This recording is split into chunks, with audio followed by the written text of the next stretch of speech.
Berjumpa lagi dengan Ibu Kusuma.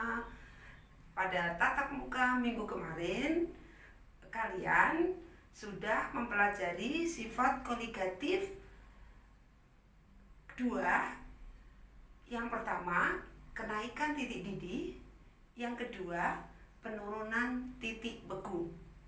Pada pertemuan kali ini, Ibu mau menjelaskan sifat koligatif berikutnya, yaitu penurunan tekanan uap delta P dan tekanan osmotik P. Nah, sekarang Ibu mau jelaskan yang tekanan uap larutan.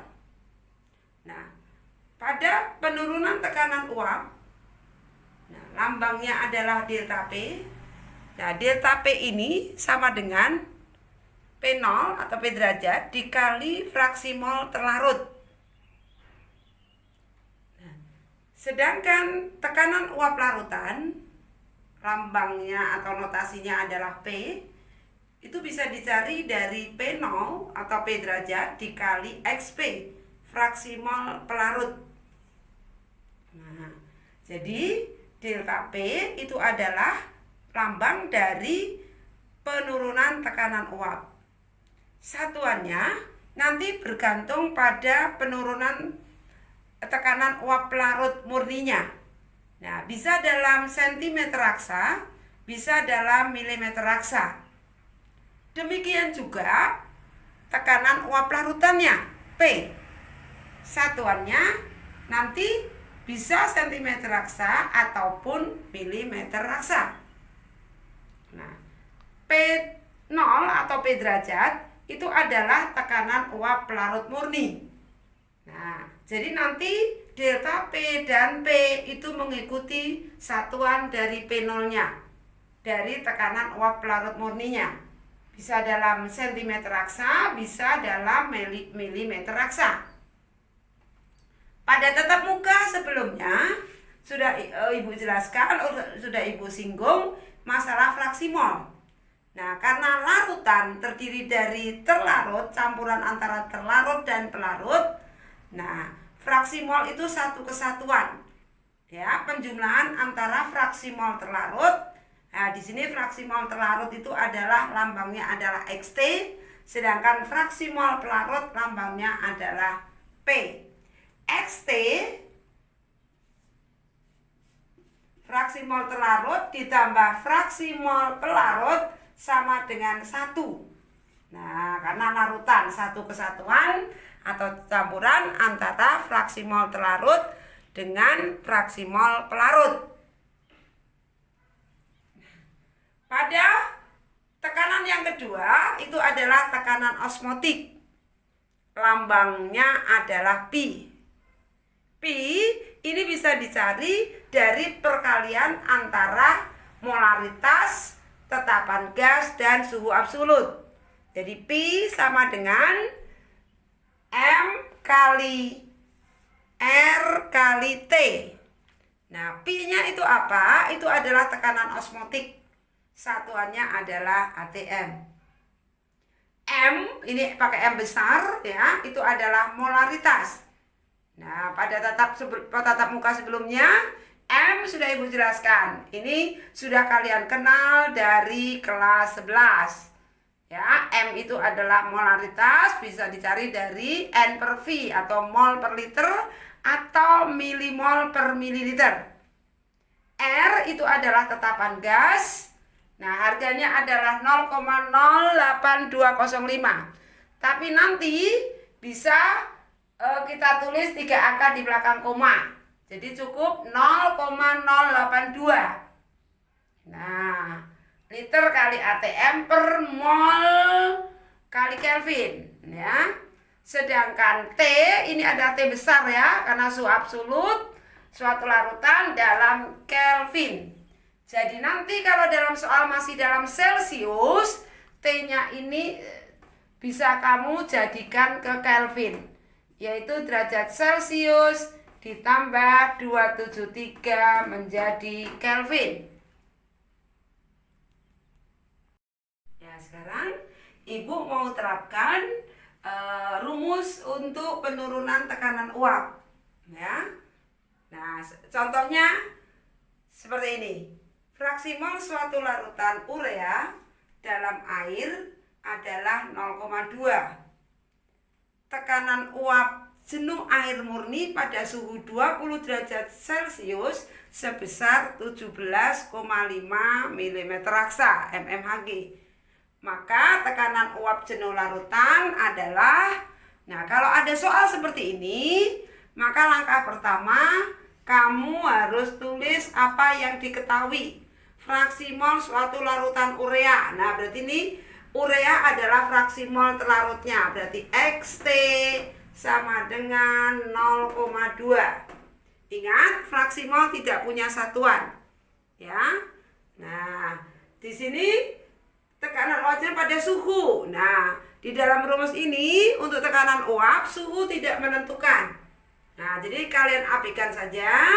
Nah, di sini ada tekanan uap jenuh air murni. Nah, berarti air itu sebagai pelarut. Nah, pelarut murni berarti di sini P0. Nah, P0 atau P derajatnya sudah diketahui 17,5 mmHg.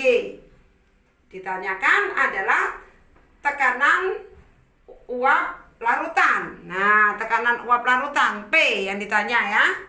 Nah, ditanya itu adalah P-nya. Nah, berarti kalian bisa menyelesaikan. Nah, masukkan sini ya, karena fraksi mol terlarut dan pelarut adalah satu kesatuan. Berarti karena di sini ditanyakan P-nya, berarti kalian bisa mencari XP dari XT ya. Kita masukkan XP berarti sama dengan 1 min XT. Berarti 1 dikurang 0,2 berarti 0,8 XP-nya. Nah, XP sudah kalian dapatkan, kalian bisa mencari P-nya. P sama dengan, nah, P0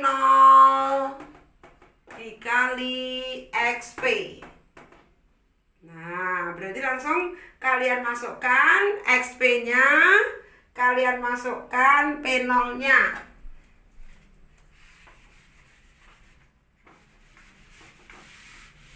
Jadi P0-nya 17,5 dikali XP-nya 0,8. Berarti kita dapatkan hasil perkalian antara tekanan pelarut murninya dengan harga fraksi mol pelarutnya 17,5 dikali 0,8 sama dengan 14. Satuannya mengikuti dari P0-nya. Karena P0-nya menggunakan mmHg, maka di sini tekanan uap larutannya kita gunakan milimeter raksa mmHg.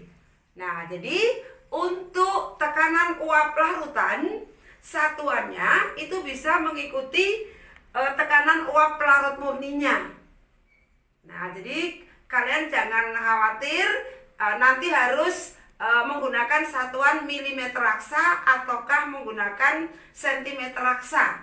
Jadi nanti dalam soal kalian tinggal melihat harga P0-nya itu menggunakan satuan apa.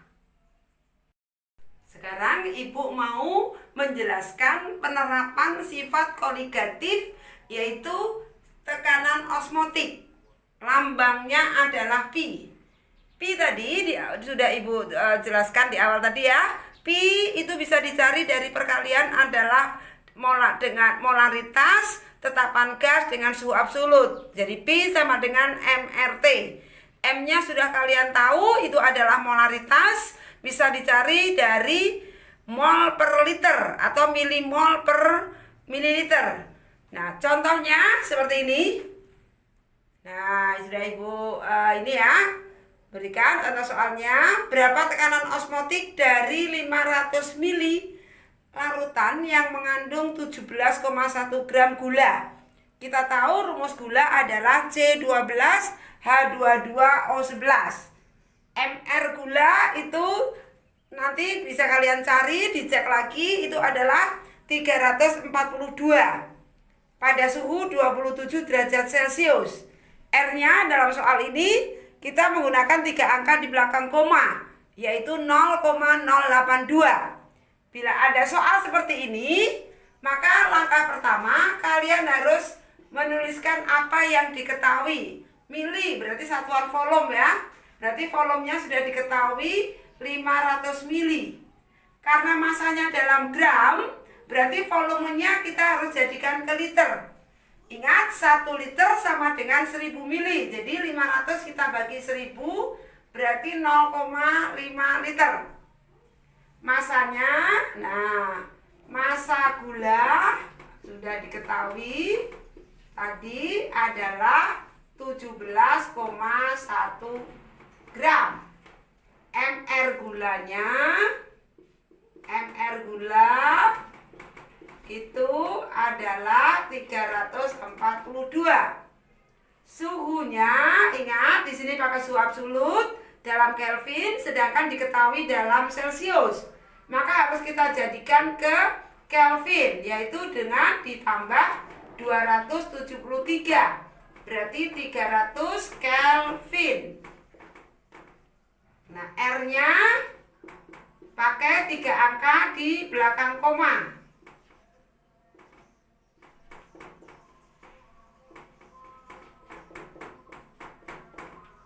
Nah, langsung ditanyakan itu adalah tekanan osmotiknya, Pi-nya.